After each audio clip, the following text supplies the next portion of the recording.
What is going on, everybody, and welcome back to another Yu-Gi-Oh! Sevens episode review. Today, guys, we are going to be talking about episode 23 of Yu-Gi-Oh! Sevens, and I'm just gonna say this, guys. It has been a while since I have been so excited to talk about a Yu-Gi-Oh! Sevens episode. Just this, I will say though, this episode was incredible, and I cannot wait to talk about this episode with you guys. So let's not waste any time. Let's get into this. So, like I just said, what were my thoughts? I absolutely loved this episode. Easily became my favorite episode in all of Yu-Gi-Oh! 7 so far. The last ones that were in the runner-up spot for that was episode 3, the most Yu-Gi-Oh-ish liked episode. I mean, the graphics look like it was done by Studio Gallop. I mean, it was such a great episode. And even episode 20, I thought was incredible. The bond between mother and son, I really did like. But this one just knocked it out of the park for me. So I can't wait to talk about it. But let's get into it. So the beginning of the episode ends off what we saw in episode 22. They went straight through the hallway after Arya Rada told them to go to this door and go through it, and you will reach Haven. And they were walking down the hallway, and then they finally arrive at the door to actually enter the Haven. And Rook immediately thought this was a trap set up by Neil. In fact, he mentions this multiple times during this episode, and then the doors just open. And it was just empty at first, but then you see this Goha drone come out of nowhere, dressed up in this costume, and said, "Welcome to the Providence." And you just see all these different shops, and that's basically where they are for half of the episode. It's just going through the shops and kind of looking at the provinces in this episode. You see them actually go to the food conventions. You see them go up to a fish tank. You see them Roman actually goes up and talks to this one character, and he gives her this kind of carving of Sebastian, which I thought was actually pretty funny, because there was some humor to this in that part, but there was also something that I've been waiting for this series to have with Neil in this episode that I was really excited for. But they were exploring the thing. We go and see Neil, and he's actually hacking kind of Kaizo's data to kind of see the information of Rush Duels. He was actually comparing it to Goha Duels, which is basically the master duels of this series, and he was trying to basically encrypt this, and you just see him almost like shaking it away as he quotes that he is feeling that Yuga's creation, his road, is pulling him towards his invention. Like, he was getting pulled towards Yuga's road, and this was kind of getting him pumped and kind of I don't know if excited is the word that I should be looking for, but he was ready, and he was hacking away. And we do find out that there was some people that actually ended up reaching his area, and we find out it is the top of Hexagon members, the other characters we had not seen, which we'll talk about Mimi in just a second. But we go back to the crew. They are all messing around. Rook tries the food, and it says it tastes better. But this is where we start to kind of learn what provenance means in this world to these robots. Basically what it's saying, and we even get this with Neil later on, which I'll even mention, where the robot says, doesn't matter if it tastes sweet, it doesn't matter if it tastes bitter.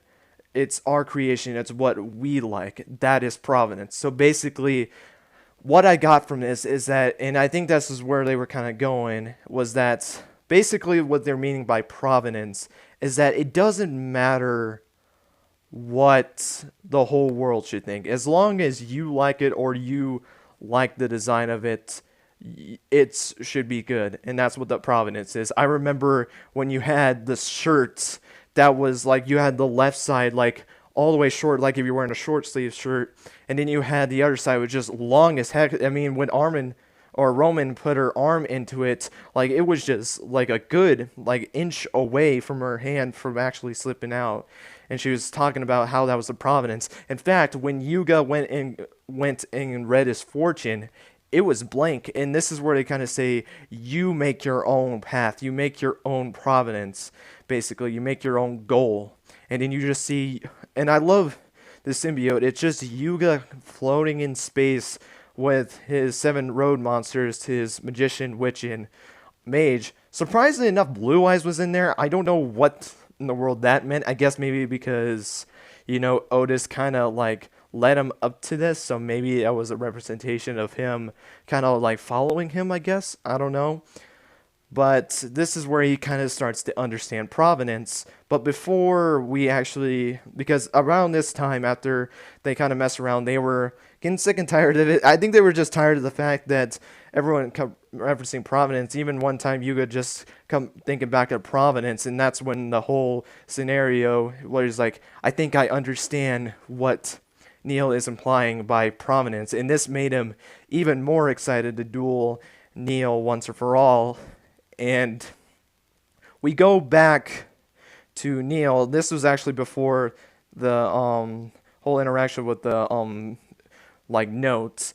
He actually runs into the 5 members atop the hexagon, excluding Mimi, and they basically say that they made a decision. They all made an agreement that they were going to kick Neil out of this, and they were going to be the reason why Yuga will lose and lose his rush duels. They want to be the ones responsible for this, and they don't want Neil basically to take the glory. So they're what would you call those people? I'm trying to think of a nice word. I guess scummy, as I think that's good. I try to keep this PG because I know kids normally like to watch this as well, talk about their favorite shows, and maybe I'll mess up one of these times. It's fine. I'm old enough that I should be able to speak the way I want. It's my content, but I try to be a little bit PG, or at least I try to. I mean, one of these days, I already know I might slip up, or I might just not care anymore. But getting back on point, they basically said they wanted to make a unanimous decision. They were going to duel him, and Neil realizes immediately that one of the members is missing, Mimi, as Mimi feels like this isn't right. Even though, like, she wants to get rid of rush duels as well. She believes in that. She still wants to get rid of rush duels, which I really still don't know why she has that thought. I guess because it would help her grow the corporate ladder. But she also didn't think it was right to kick Neil out of Goha. And she was just conflicting on the top of the hexagon building. And even the 5 goons said that, oh, we're going to, after we dealt with you, we're going to kick her out as well, basically getting rid of her as well. And this is where Neil decides, you know what, I'm going to fight in a rush duel. They said, we can fight 5v1 as long as it's a rush duel. And that's what ends up happening, and then you have these 5 goons versus Neil, which sadly we do not actually see. We know that Neil wipes the floor with them, or at least that looks like it. I mean, their cards were all over the place, and they were all knockout, which I would say, though, I was really surprised at first when I heard that these characters weren't going to be in there, because I thought we were not going to see them for a while, because I thought they were going to be part of a Mr. Goha arc. That's what I thought their purpose was going to be, but sadly, that was not the case, and Neil just wiped the floor with them. In fact, because of they were using solid vision, it looked like the entire place was just destroyed. I mean, the building that Neil was in just crumbled, and I think we do see the monster that ended up doing. No, we actually don't. It was completely destroyed when Yuga and the went through the door and actually saw that the entire building was basically destroyed until they realized it was solid vision. And then this is when they actually go and confront Neil. And when they get up to Neil, this is where you know that, oh shoot, things are going to start to get real. Because Neil went into this very serious. He was not joking around or anything like that. And this is what I think this show needed. Now, if you wanted to make this a comedic show, I am completely fine with that.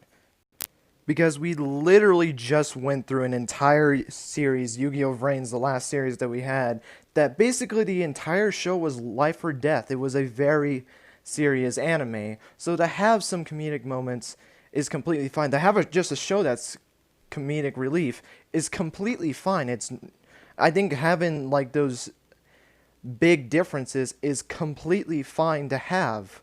And even though I think that's fine, I think there is a time and place to be doing them. I remember in episode 18, the whole Geta thing, they made that comedic, and I feel like you could have had a pretty sombering moment with that, but no, they had to make it into a joke, and I really did not like that because you could have had this sad, emotional scene with Roa and Geta because they meant a lot to each other. I mean, they were childhood friends, and that's what they ended up making a comedic relief. I feel like if you just had that whole scene and then did the thing afterwards, or maybe they didn't do that because they kind of made Roa to be a pretty not nice person in the end anyway. So yeah, or no, I think it was more of a present. I kind of took that. So maybe they could have took that either way. I don't know, but there's a time and place to actually have an intense moment, and they nailed it basically in this episode because Neil was not joking around at all. He was very serious when him and Yuga finally met eye to eye, and he even told Yuga that you have a 0.0001% chance of you winning this duel, basically meaning that it was a 0% chance that he was going to win, and this shook Yuga basically, and it kind of did loosen some of his confidence, and then they do begin their rush duel. This rush duel was insane, I will say that, though. I mean, we got a brand new summoning mechanic. We got to see Neil's deck, the Cybers deck, which I will say, though, absolutely love this deck. It reminded me of the Tron monsters that Yusaku used, his Bittron and his Digitron. I think there was a Protron. No, it was... No. Yeah, there was. It was the level 1 monster they used. It was that, It was another version. In fact, there was actually a, Bittron support card that came out not that long ago. I think it was Armored Bittron.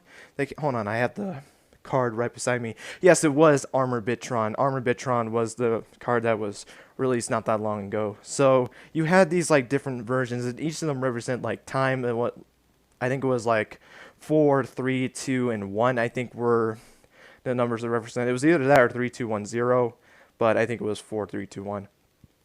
Anyway. And in fact, we actually do get to see another legend card.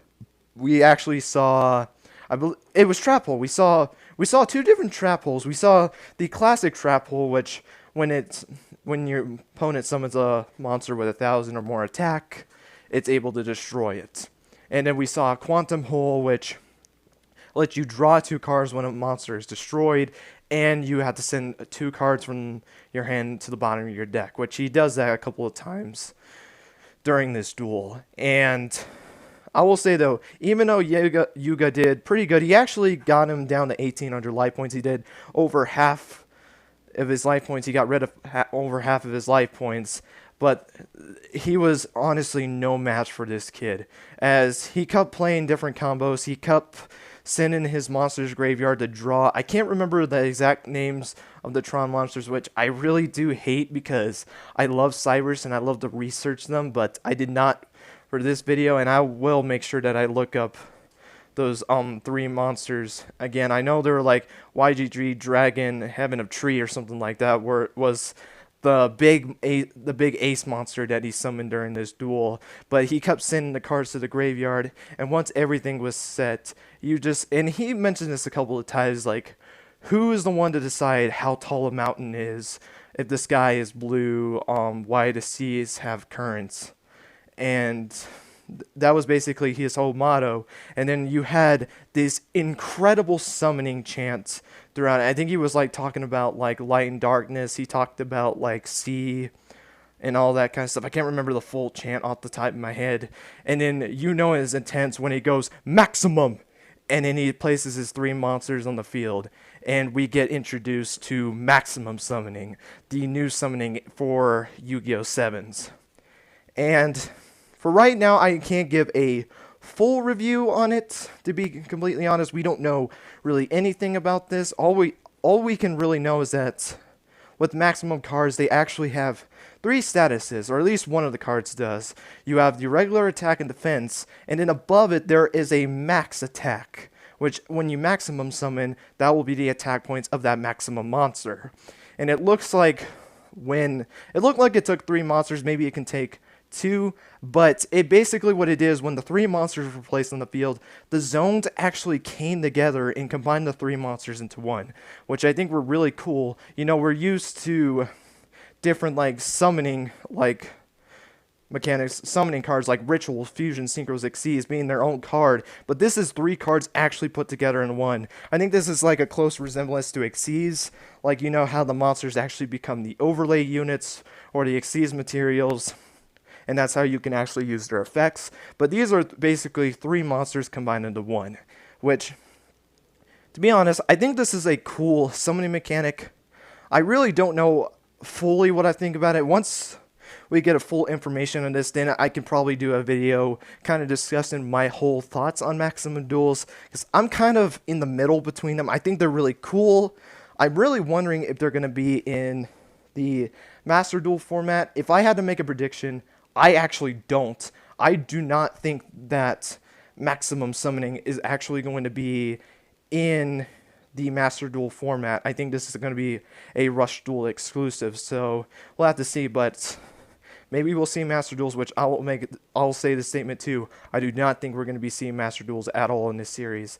I think just from the flashbacks of what we see of the cards looking like the Rush Duel cards, which continuity be danged, I swear. But I don't think we're going to be seeing Master Duels in this series, to be completely honest. But hopefully I'm wrong. I really hope I'm wrong, to be completely honest. But he summons these three behemoth monsters, and then the whole tone of the episode had drastically changed. Even the music was perfect in this episode. He uses the left dragon head's ability, which I'll explain the three effects because I actually do know them, to destroy Seven's Road Magician, and the kids, Yuga, Rook, Gakuto, and Roman, were all shocked by this.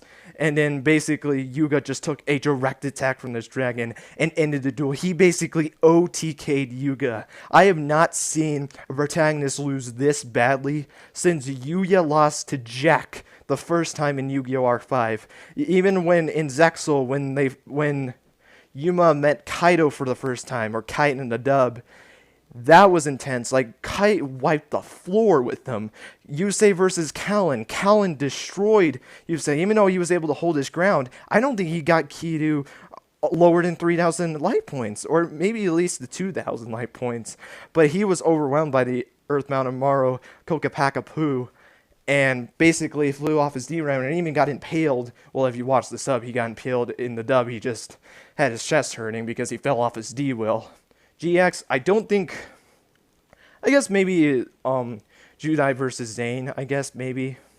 I don't know, I wasn't really short though, but I don't think Judai stood a chance. Or even the duel with Edo, I think there was two cases for that. Duel Monster and Reigns, I don't think they had any. I mean, Yusaku never lost a duel besides off-screen the 3 times he lost when he was a kid, and then Yugi lost to Raphael, but it was an obliteration basically, so I don't really count that. But Yuga loses all of his life points. The duel's over.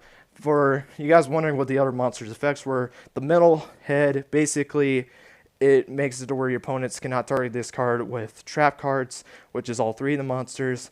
And then the right side head basically allows you to target a defense position monster and switch into attack position. Pretty powerful monster, to say, especially since you can destroy a monster on the field. I think that left one is definitely the most powerful one. And then you have a 4,000 attack point Behemoth. And I mean, geez, this monster was huge. Holy crap. This was as big as the Egyptian God cards. Maybe as big, or a little bit bigger than the Egyptian God cards, you can even argue. This is basically what a kaiju monster would look like. I wish I remember what that kaiju monster was. The lightning kaiju monster that I can't remember its name off the top of my head. I can't even remember what the monster is based off of. It's been a while since I've watched the Godzilla series. Dude, jeez. But anyway, the monster disappears, and Yuga is just in shock. He's like, what was that? He was on the ground, and you could see him either it looked like he was in anger and he looked like he was in fear, and then they just end the episode with Neil saying maximum shokan or maximum salmon basically is what that meant, and that basically ends the episode off there. Holy crap, guys. This was the greatest episode that we've seen from Yugioh Sevens by far. I really do believe that. And definitely let me know what you guys think of this episode, because gosh, this was such a great episode. I've been waiting for this kind of intense moment in Yugioh Sevens for a while now, especially for this arc. And they hit it. They hit a bullseye basically. This was an absolute incredible episode. I cannot stretch that fact at all. But guys, that is going to be it for this episode review. I hope you guys enjoyed. Let me know all your guys' thoughts on this. What is your thoughts on Maximum Summoning? Do you like it? Do you think it's okay? Or do you wish that we actually got a summoning mechanic that we were used to, like Ritual Fusion, Synchro Exceeds, Pendulum, or Link?